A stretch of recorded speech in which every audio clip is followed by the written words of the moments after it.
Bom dia a todos, sejam muito bem-vindos ao podcast Nação Literária. No episódio anterior, abordamos o livro Dom Casmurro, que acabou atingindo a nossa meta de ouvintes e foi um sucesso. No episódio de hoje, discutiremos acerca do livro São Bernardo, mais especificamente sobre a submissão das figuras femininas na obra literária.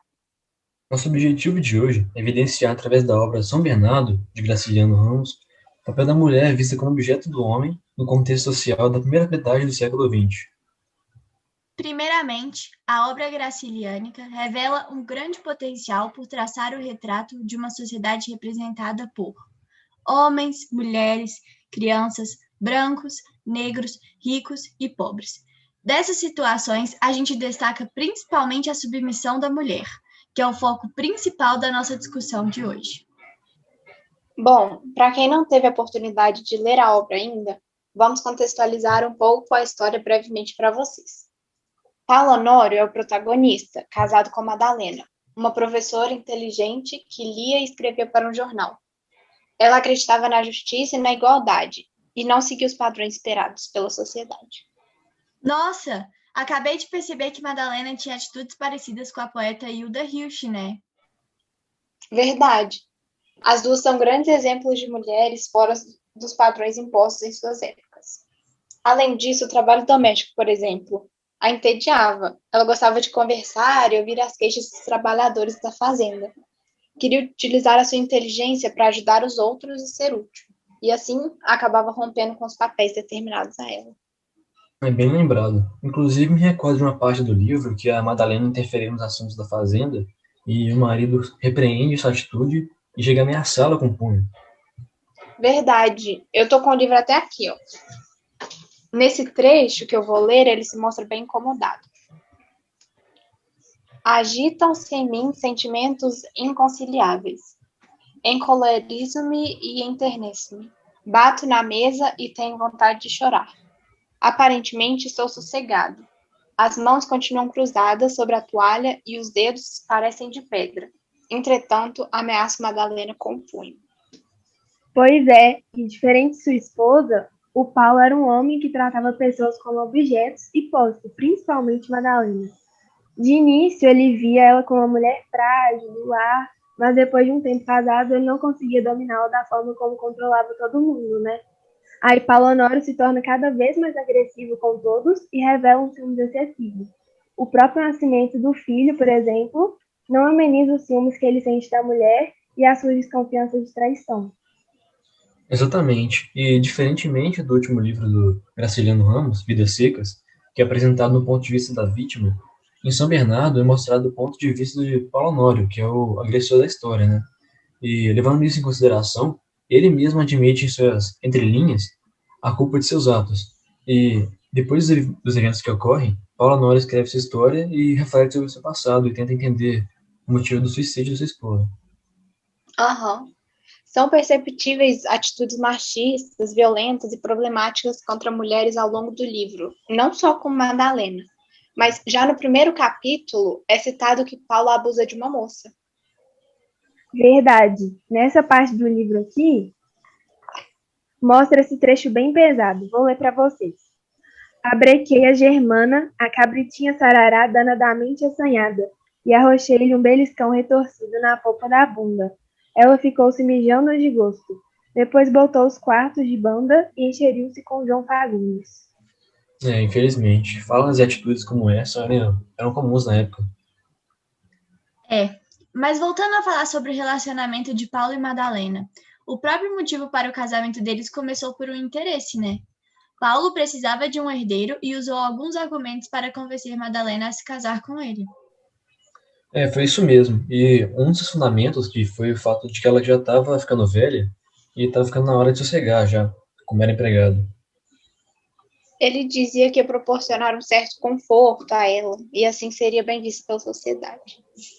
Nossa, isso já diz muito sobre o próprio pensamento da época que valorizava mulheres casadas, focadas em atividades voltadas ao lar e à maternidade, né? Pois é, verdade. E sem contar que era cobrado delas um comportamento bem discreto e reservado, além de submissão ao marido, né? E fica muito claro durante o livro todo. A gente falou sobre isso antes. Mulheres como Madalena, que fugiam do padrão imposto na época, eram consideradas santas ou putas, e as que tentaram movimentos feministas eram taxadas como mal-amadas. Pois é, essa visão que Paulo Honório tinha da esposa como uma mulher doce, frágil, do lar, quando se decidiu casar com ela, vem da interpretação dessa sociedade patriarcal da época, que enxergava a mulher como o sexo frágil, indefeso, incapaz de assumir o comando. E dá para levar em consideração também o fato de Madalena ser uma mulher estudada, inteligentíssima. No livro, o próprio Paulo faz uma crítica a isso. Sim, isso é claramente o espelho da visão dessa sociedade. No trecho, ele diz: não gosto de mulheres sabidas. Chamam-se intelectuais e são horríveis. Tenho visto algumas que recitam versos no teatro, fazem conferências e conduzem um marido ou coisas que o valham. Por mais que eles não admitiam, esse tipo de comportamento era visto como um ato desafiador e intimidador para muitos homens. Mas, voltando a falar do suicídio, qual vocês acham que foi o verdadeiro motivo? Já que o livro não deixa claro o que aconteceu pra gente. Então, olha, eu vejo que ela tentou por muito tempo ganhar respeito do seu marido, né, Paulo? E não só por ela, mas todos em volta dela, né? Por exemplo, os trabalhadores da fazenda. E o conhecimento, a humanização e às vezes o silêncio que muito incomodava foram os métodos que ela utilizou para conquistar o respeito do marido. E por fim ela não aguentou e se silenciou para sempre. Eu já penso que não foi só isso. Além desses motivos da pressão que ela sofria pelo seu marido, ainda tinha as questões das dores físicas que ela sentia por sua úlcera. E, infelizmente, depois da gravidez, as dores pioraram. Então, eu acho que foi um acúmulo de tudo. Verdade, concordo. Enfim, eu acho que a gente nunca vai saber o real motivo, né? A obra foi construída exatamente com a intenção de provocar uma dúvida e um incômodo, por ser um romance psicológico. Igual em Dom Casmurro, né? Porque o Paulo Honório, igual o Bentinho, ele usava as suas memórias para escrever o livro. Sim, e os dois ainda se destacam por atitudes impulsivas e de implicância perante a mulher que se relacionam.